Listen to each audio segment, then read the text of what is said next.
Мен көп сөзілмей, қысқаша машу кітаптың қандақ пайда болғанлығы тоғрысында етіп өтмекшімін. Машу чырайлық бинада, Достық деген бинада біз отырып тұрмыз. Біздің бобымыз Махмуд Қашқари 1000 жыл бұрын машу Түркия бүгін яқшы етіліп өтті. Түркия халықтарының арасында достық болсын үшін, Türkiye tillerini başka milletler öğrensin için özünün emgeklerini yazdı. Bugün biz Divan-ı Lügati Türk toğruluk etiyatımız 950 yıl burun bu emgek tüketilgendi, yazıp bütken. Lekin onundan burun Mahmud Kaşgari yana bir emgekini yazgan. Onun namı kitap Cevahir an-Nahvi fi Lugati Türk dep atıldı. Çünkü nemişke şundak bolgan. Çünkü bizning bobumuz yaxşı düşüngen. Türkiye tillerini biliş üçün, onun paydalanış üçün birinciden lugat lazım. Lekin lugattan burun aşı lugatını sağladığan sintaksislik strukturlar, konstruksiyalar lazım boldu. Şunun için birinci emgigi sintaksislik beğişlangan edi. Lekin afsuski bu eser bizge yetmedi, kolumuzga teği etmedi.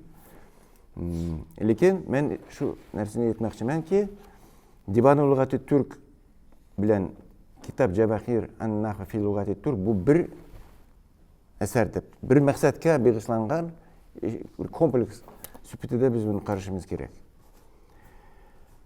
Mana shu bugungi tonishtirish bo'lgan kitapning elbette ideyası Mahmud Kaşgari'nin tasviri bilen payda bolgan. Nemişke Mahmud Kaşgari sintaksisinin Cevahir an-Nahv dep atıgan. Çünkü şu Türkiye tilde sözlügen adamlarının angsenzimide bir sintaksiyama dep biz atayımız. Şu til birliklerinin bir sistemisi mevcut. Eğer o sistem mevcut olmasa, lügat özüdün özü adamını sözletilmeydi.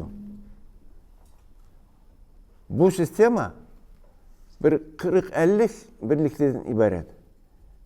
Lekin şu sanaklıkla birlikle Türklerge dünya boyunca dünyada nemeler var, kandak görünüşler olmasın, barlık bu görünüşler doğruluk etiliş, etalaydıgan iktidarına berdi. Şunun bilen şu kitapның yazışının iki maksatı var idi. Birincisi bizim kolumuzga yetmegen Mahmud Kaşgari'nin eserinin ornunu tolduruş. İkincisi bolsa hazırkı zaman Türkiye sintaksisinin nazariyevi ilmi için şu Türk dillerindeki sintaksiyamaların sistemini eçiş. Şu iki maksatga yetiş için bu kitap yazılgan.